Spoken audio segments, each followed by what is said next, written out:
Welcome to day 3 of Busweek 4. Over the last 2 days, we've already checked out a BCI Proma LF from Hornibrook Bus Lines and a Mercedes O500LE with a bus tech body from Thompson's. Today, we're sticking with the early 2000s theme and then heading back to the Redlands. Today's bus is a Volvo B7RLE with a custom CB60 body operated by Transdev. A couple of weeks ago, I did a review of Transdev's Volvo B10RLE, bus type that was delivered about a year before these B7s were. Like the B10RLE, these lived through the changes from National Bus to Connex, Veolia and now Transdev. These B7s were built in 2002 and are definitely quite early on the B7 timeline. At this point, it's probably worth mentioning that I'm on board bus 107, which is the only one of these B7s that has been repainted into the TransLink scheme, with all the others still sporting National Bus yellow. I have reviewed another B7RLE from this era before, but that one was fitted with a bus tech body and operated from Sunbus out of the sunny coast. My guess is that both of these buses are fitted with the lower output 250 horsepower motor and have around 900 Nm of torque. And being from 2002, I'd bet that both of them have Euro 3 emissions compliant engines rather than Euro 4 or 5. They do still seem to run fine, so let's have a quick listen now.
One thing that isn't fine is the legroom. I am about 180 centimeters tall, and this is usually the most spacious seat on the bus, and I barely fit. I'm also not a big fan of these plastic bucket seats. It's easy to whack your knees on the back of the seat, and the seat itself doesn't offer much padding at all.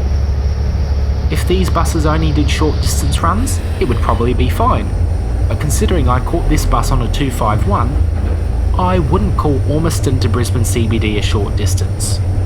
Still, compared to buses from the era, this B7 does feel quite modern. Keep in mind that State Transit's CB60 bodied Volvo B12s were being delivered brand new up until early 2007, and with the CB60 Evo 2 body and similar interiors, they were being delivered up until mid-2011. That makes this 2002 bus seem pretty fresh looking, given the era it was being built in. Let's talk stop bells. I've always thought these B7s could do with a few more of them. And the bell indicator lights, well, they're a bit of a laugh actually. They're small, mounted to the ceiling, and just say stopping. At least there's one at the front and one at the back. Travelling along, you'll also find the indicator plays a chime rather than a click, and you can even hear it if you're sitting right up the back of the bus. I never understood why they did that, but I guess if passengers can hear the indicator going, they know the driver uses it, or they know if the driver has a BMW as their everyday car. Anyway, I think that's about probably as much as I can say about these B7s. They aren't the most exciting bus out there, but keeping in mind that Transdev has a lot of Mercedes O500LEs, they do add a little bit of variety into the mix. Thanks for joining me, and I'll see you for day 4 of Busweek 4 tomorrow.